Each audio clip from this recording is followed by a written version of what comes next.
মাধ্যমিক 2026 ABT test paper page নম্বর 579, বিষয় ভূগোল, খ বিভাগ। যে উচ্চভূমি দুটি নদী ব্যবস্থাকে পৃথক করে তার নাম লেখো। এখানে সঠিক উত্তর হবে জলবিভাজিকা।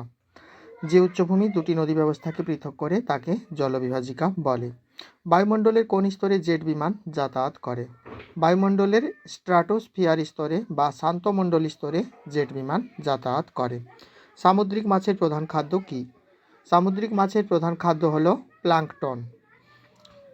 কেরালার উপকূলের উপহ্রদগুলিকে স্থানীয় ভাষায় কী বলে? সঠিক উত্তর হবে কয়াল বলে। দক্ষিণ ভারতের দীর্ঘতম নদীর নাম কি? সঠিক উত্তর হবে গোদাবরী নদী। ভারতের দুটি রবি শস্যের নাম লেখো। সঠিক উত্তর হবে গম এবং সরিষা। ভারতের কোন রাজ্য বৃষ্টির জল সংরক্ষণে সর্বাধিক অগ্রণী? সঠিক উত্তর হবে তামিলনাড়ু রাজ্য বৃষ্টির জল সংরক্ষণে সর্বাধিক অগ্রণী। ভারতের জরিপ সংস্থার প্রধান কার্যালয় কোথায় অবস্থিত? সঠিক উত্তর হবে দেরাদুনে অবস্থিত।